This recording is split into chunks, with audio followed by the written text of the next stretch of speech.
होशियार होशियार होशियार हिमंत विश्व शर्मा होशियार होशियार होशियार आज बीजेपी को बैक बीजेपी को बैक हिमंत विश्व शर्मा हमको मारते फोटो मारना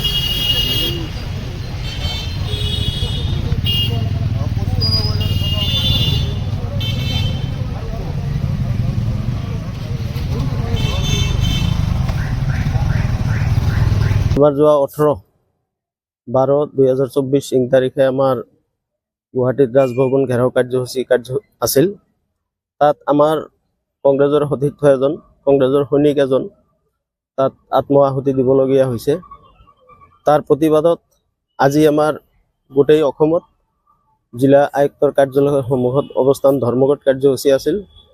তাতে আমাৰ অসম প্ৰদেশ কংগ্ৰেছৰ সভাপতিৰ সহ আমাৰ দলীয় নেতৃত্বক অন্যায়ভাৱে আটক কৰি ৰখা হৈছে পুলিচৰ জৰিয়তে।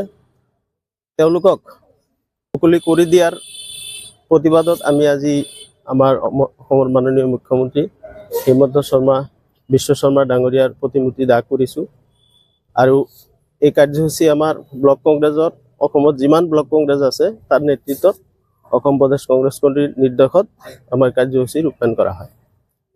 আসলতে আমাৰ যেটো অসমত এই বিজেপিয়ে স্বৈৰতন্ত্ৰ আৰম্ভ কৰিছে, আপোনালোকে গম পাই অৱগত। আপোনালোকে আমাৰ 18 তাৰিখত যেটো কাণ্ড ঘটিল, আসলতে সৰ্বসাধাৰণ ৰাইজৰ কাৰণে কংগ্ৰেছ দলটোৱে যেনেকৈ আমাৰ ৰাজভৱন ঘেৰাও কৰিছিল, তাৰ ইস্যুটো আছিল স্মাৰ্ট মিটাৰ, মূল্য বৃদ্ধি আৰু মণিপুৰৰ ইস্যু।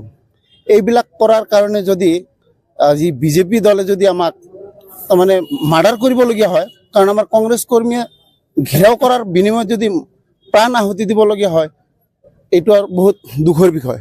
আপোনালোকে সবেই অৱগত। আচলতে আমাৰ এই চৰকাৰে কি কৰি আছে কি নকৰি আছে আমাতকৈ আপোনালোকে বেছিকৈ অৱগত, কাৰণ আপোনালোকে নিউজ কৰি আছে। আপোনালোকক ধন্যবাদ জ্ঞাপন কৰিছোঁ আমাক সঁহাৰি দিয়াৰ কাৰণে।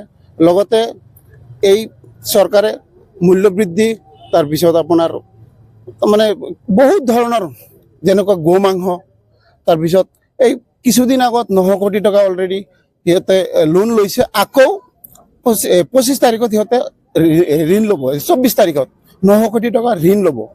ঋণে পোত গৈ আছে অসমখন। এই পোত যোৱাৰ কাৰণে আমাৰ দলীয়ভাৱে কংগ্ৰেছ দলে যেনেকৈ দলৰ হৈ বা সৰ্বসাধাৰণ ৰাইজৰ হৈ যেনেকুৱাকৈ কাম কৰি আছে বা আগুৱাই গৈ আছে মূল্যবৃদ্ধি ৰোধ কৰাৰ কাৰণে, এইবিলাক বন্ধ কৰাৰ কাৰণে আজি বিজেপিয়ে স্বৈৰতন্ত্ৰ আৰম্ভ কৰিছে। এই আমাৰ 18 তাৰিখত যেটো কাণ্ড হৈ গ'ল, আমাৰ কংগ্ৰেছ কৰ্মী সনিষ্ঠবান কংগ্ৰেছ কৰ্মীয়ে প্ৰাণ আহুতি দিবলগীয়া হ'ল। সেইকাৰণে আজি আমাৰ অসমৰ চুকে কোণে য'ত য'ত ৰাজীৱ ভৱন আছে, জিলা কংগ্ৰেছ কমিটিৰ নিৰ্দেশ মৰ্মে, অসম প্ৰদেশ কংগ্ৰেছ কমিটিৰ নিৰ্দেশ মৰ্মে আমাৰ তাৰমানে এই প্ৰত্যেকখন জিলাতে, প্ৰত্যেক ব্লকতে, প্ৰত্যেক মণ্ডলতে হিমন্ত বিশ্ব শৰ্মা ডাঙৰীয়াৰ প্ৰতিমূৰ্তি দাহ কৰি